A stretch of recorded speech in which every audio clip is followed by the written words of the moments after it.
Hello विद्यार्थियों, कैसे हैं आप?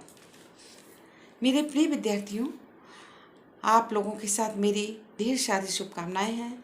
आपको जीवन में जो चीज़ें पसंद आएँ वो सब आपको मिले, ऐसी मेरी कामना है। आप प्रगति की मार्ग पर बढ़ते जाएं। तो चलिए आज हम सुमित्रा नंदन पंत के द्वारा रचित उनकी प्रसिद्ध कविता मौन निमंत्रण का सप्रसंग व्याख्या करते हैं और पढ़ते हैं। स्तब्ध ज्योत्सना में जब संसार, स्तब्ध ज्योत्सना में जब संसार चकित रहता शिशु सा नादान, विश्व के पलकों पर सुकुमार विचरते जब स्वप्न अजान, न जाने नक्षत्रों से कौन निमंत्रण देता मुझको मौन। संदर्भ देखिए। प्रस्तुत पंक्तियां महाकवि सुमित्रा नंदन पंत के द्वारा रचित मौन निमंत्रण कविता से ली गई हैं। प्रसंग। प्रस्तुत कविता में कवि ने प्रकृति के मौन निमंत्रण का वर्णन किया है। क्या है प्रसंग? प्रस्तुत कविता में कवि ने प्रकृति के मौन निमंत्रण का वर्णन किया है। उसने प्रकृति के विभिन्न रूपों को अपनी ओर आकर्षित पाया और अपने भावों को व्यक्त किया है। स्तब्ध ज्योत्सना में जब संसार चकित रहता शिशु सा नादान, विश्व के पलकों पर सुकुमार विचरते जब स्वप्न अजान, न जाने नक्षत्रों से कौन निमंत्रण देता मुझको मौन। व्याख्या है। प्रस्तुत पंक्तियों में छायावाद के प्रमुख कवि सुमित्रा नंदन पंत को प्रकृति आकर्षित करती है। रात्रि का समय है, शांत वातावरण है। कवि को वह शांत वातावरण प्रभावित करता है। वह अपनी कविता के द्वारा अपने भाव को व्यक्त करते हुए कहता है। क्या कहता है? स्तब्ध ज्योत्सना में जब संसार चकित रहता शिशुनादान, कि रात का समय है, दूर दूर तक शांत स्निग्ध चांदनी फैली हुई है। ज्योत्सना माने चांदनी, स्तब्ध माने स्तब्ध, बिल्कुल हिले डुले ना। तो कह रहे हैं कि जब दूर दूर तक शांत स्निग्ध चांदनी फैली हुई है, ऐसे वातावरण में संसार जैसे क्या स्तब्ध हो गया है। एक छोटे बच्चे की तरह संसार जो है, जब संसार चकित रहता है शिशु सा नादान, और छोटे बच्चे की तरह वो चकित है। विश्व के पलकों पर सुकुमार विचरते जब स्वप्न अजान।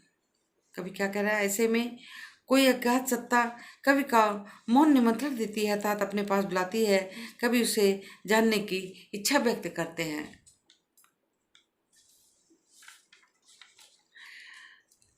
विश्व के पलकों पर सुकुमार विचरते जब स्वप्न अजान, न जाने नक्षत्रों से कौन निमंत्रण देता मुझको मौन। कवि कहता है, उस शांत स्निग्ध रात्रि में जब संपूर्ण संसार बच्चे की तरह निश्चिंत होकर, चिंता रहित होकर एक बच्चे की तरह सो रहा होता है, तब उसके पलकों पर अनजान स्वप्न विचरते हैं। बच्चा होता है, भोला होता है, उसे किसी प्रकार की चिंता नहीं होती है। उसी प्रकार से रात में जब व्यक्ति सो जाते हैं और उनके पलकों पर जब स्वप्न विचरते होते हैं, तब तारों के बीच से पता नहीं कौन मुझे अनजान सत्ता, अनजान शक्ति मुझको मौन निमंत्रण देती है। मैं उसको जानने के लिए, और मैं उसको जानने के लिए बेचैन हो जाता हूँ। न जाने नक्षत्रों से कौन निमंत्रण देता मुझको। ऐसे जब वातावरण होता है, शांत स्निग्ध वातावरण रात्रि का, तो मुझे उन नक्षत्रों के बीच से पता नहीं कौन मुझे निमंत्रण बुलाता है, निमंत्रण देता है, बुलाता है, और मैं बेचैन हो जाता हूँ। सघन मेघों का भीमाकाश गरजता जब तम साकार, दीर्घ बढ़ता समीर निश्वास प्रखर झरती जब पावस धार, न जाने तपक तड़ित में कौन मुझे इंगित करता तब मौन। कवि अपनी भावनाओं को प्रकृति के द्वारा व्यक्त करता हुआ कहता है कि सघन मेघों का भीमाकाश। तो पहले तो हम अगर अलग आ जाता है आपका अलग अलग पंक्तियाँ आ जाती हैं तो आपको संदर्भ प्रसंग बार बार लिखना है। एक साथ अगर आपको लिखना है तो संदर्भ वही होगा, प्रसंग थोड़ा अलग हो जाएगा।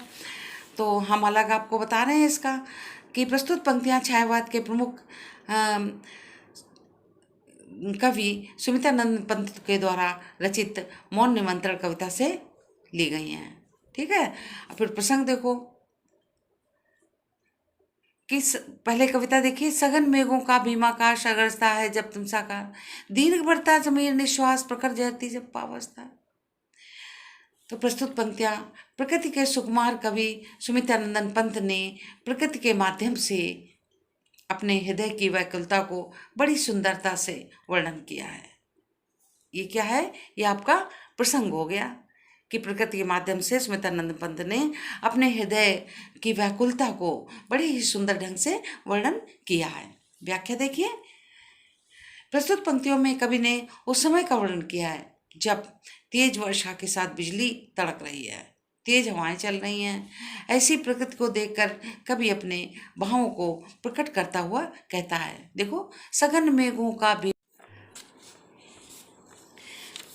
मेघों का भीमाकाश गरजता तब जब तम साकार, दीर्घ भरता समीर निश्वास प्रखर झरती जब पावसता, न जाने तपक तड़ित में कौन मुझे इंगित करता तब मौन।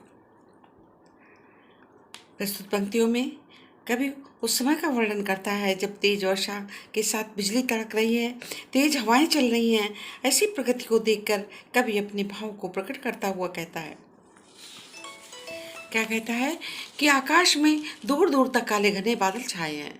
सघन मेघों का भीमाकाश, भीमाकाश मतलब विस्तृत आकाश, भीम मीन्स बड़ा। सघन मेघों का भीमाकाश गरजता जब तम साकार, जब अंधकार चारों तरफ बादल छा जाते हैं तो अंधकार हो जाता है और बादल गरज रहे हैं। दीर्घ बढ़ता और तेज हवाएं चल रही हैं, उससे लगता है कि समीर जो है, हवा है, वो सांसें ले रहा है, लंबी लंबी, दीर्घ माने बड़ी बड़ी बड़ी सांसें ले रहा है। प्रखर झरती जब पावसता, और मूसलाधार, प्रखर बारिश माने मूसलाधार वर्षा हो रही है, उस समय रह रहकर तेज बिजली चमक जाती है। तपिक तड़ित, तपक तड़ित, तड़ित माने बिजली, बिजली जो है वो तड़कती है, बीच बीच में चमक जाती है। ऐसे वातावरण में कभी भयभीत होने लगता है और उसे लगता है कि कोई अज्ञात सत्ता उसे अपनी ओर आकर्षित कर रही हो। कहता नहीं कि न जाने तपक तड़ित में कौन, बिजली तड़क रही है, तपकती है, तो वो ऐसा लगता है उसे कि उसमें पता नहीं मुझे कौन इंगित कर रहा है, कौन मुझे बुला रहा है, ऐसा कवि को लग रहा है। वह अज्ञात सत्ता के बारे में जानने को व्याकुल हो उठता है। अब इसके बाद हम विशेष पढ़ेंगे। ये आपकी व्याख्या थी। अब विशेष दोनों में लिखेंगे तो कवि ने कोमलकांत पदावली का प्रयोग किया है।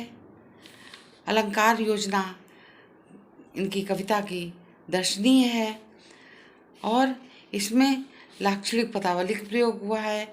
अनुप्रास अलंकार जब लिखते हैं आपके अलंकारों का जो व्यंजना है वो दर्शनीय है, उसमें उपमा अलंकार, और जब ये नहीं है चकित रहता शिशुसार नादान पहले वाले में, तो इसमें जो है उपमा अलंकार हो गया।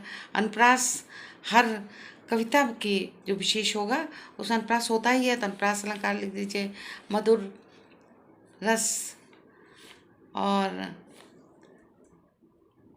रस आप इसमें शांत रस लिखिए, और गुड़ जो है मधुर लिखिए, या प्रसाद, प्रसाद नहीं मधुर गुड़ ही सही है।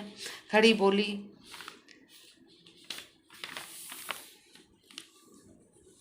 ये आपको विशेष में लिखना है। और एक चीज़ और लिखेंगे, कभी प्रस्तुत पंक्तियों में या प्रस्तुत कविता में कवि के हृदय की व्याकुलता स्पष्ट दिखाई देती है। तो चलिए अगले वीडियो में हम मिलते हैं फिर से।